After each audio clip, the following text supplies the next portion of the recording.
Calage de dernière minute de l'organisation qui, ce samedi matin, va occuper un peu plus d'une vingtaine de personnes qui se sont donné rendez-vous devant la mairie de Milam pour nettoyer la nature. Comprenez, ramasser les déchets abandonnés par manque de civisme, parfois caractérisé, de quelques-uns. Partagés en 3 groupes, chacun un parcours précis, les uns dans les rues du village, les autres en pourtour de la commune avec le même objectif, ramasser le plus de déchets possible de toute nature et trop souvent aussi débarrasser des endroits de dépôt illégaux et dangereux pour l'environnement. C'est une toute jeune association milamoise qui s'y colle, mais elle n'en est pas à son coup d'essai. Avec les confinements, tout ça, on avait fait plusieurs opérations entre nous, entre copains. On s'est dit, tiens, allez, c'est le moment de créer notre association. Et c'est Janef, jeune amoureux de la nature en Flandre. Donc on l'a créé il n'y a pas longtemps, en mai-juin. Si ce n'est donc pas la première fois qu'une opération de ramassage de déchets a lieu sur le territoire du village, les équipes se retrouvent face au même phénomène. Le gratteur de jeux fétichiste est de retour. Donc ça va être le début d'un grand ramassage. À plusieurs endroits, des dizaines de cartes à gratter de la Française des Jeux sont ramassées, et toujours le même jeu. À 5 € la carte, pas sûr qu'il s'agisse d'un joueur compulsif, ou alors il est déjà fortuné. Ces trouvailles posent question dans le village. Ouais, c'est au moins la 3e fois, voire 4e fois qu'on en trouve vraiment autant, des centaines. Il y a des épaisseurs, des très grosses épaisseurs d'une centaine de tickets collés entre eux. Aujourd'hui, on a dû ramasser au moins 400-500 tickets grattés. Ouais. C'est la Madeleine de Proust de toute une génération, la girafe Sophie. Quelle tristesse de retrouver ça dans un fossile. Puis il y a les classiques, mégots, paquets de cigarettes, bouteilles en verre, boîtes de conserve et canettes métalliques de bière ou soda qui peuvent avoir des conséquences fâcheuses lors des récoltes. Dans un champ de petits pois, un petit bout de métal, pour un agriculteur, c'est la catastrophe. La benne sera refusée, ce qui financièrement peut avoir un impact. Donc repartez avec vos déchets. C'est en effet toute la benne de petits pois qui sera refusée et donc perdue pour l'agriculteur.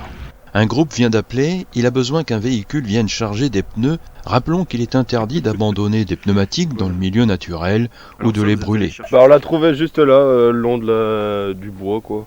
Et du coup on l'a ramené là, pour que ce soit plus visible et pour le jeter dans des endroits adéquats et pas dans la nature. Trouvée plus tôt dans la matinée, la girafe Sophie, collector qui fête ses 60 ans cette année, semble bien avoir trouvé une nouvelle amie.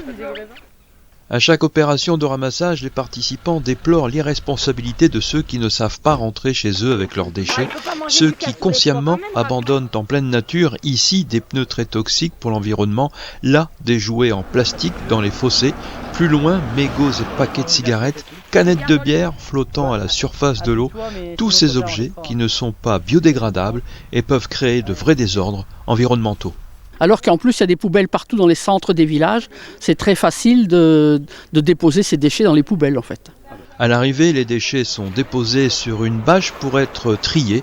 Il y a eu 3 pneus, beaucoup de tickets à gratter, un peu de bouteilles en verre, une bonne centaine de canettes métalliques et après des jouets, un tapis de jeux pour enfants, des jeux gonflables, et de la ferraille, après des restes de meubles Ikea aussi, tout pourri. Un reste de pare-brise aussi. Selon sa nature, le déchet aura une destination précise. Déjà, on recycle le verre, on va le mettre poubelle de verre de la commune. On trie le métal pour le donner à l'école parce qu'ils font un ramassage chaque année du métal pour gagner de l'argent pour les sorties à l'école. Après, les bouteilles de plastique qui sont propres, on les recycle aussi. Et après, tout le reste, on va mettre à la déchetterie. Une initiative citoyenne bienvenue pour Madame le maire qui apprécie cet engagement des jeunes de la commune.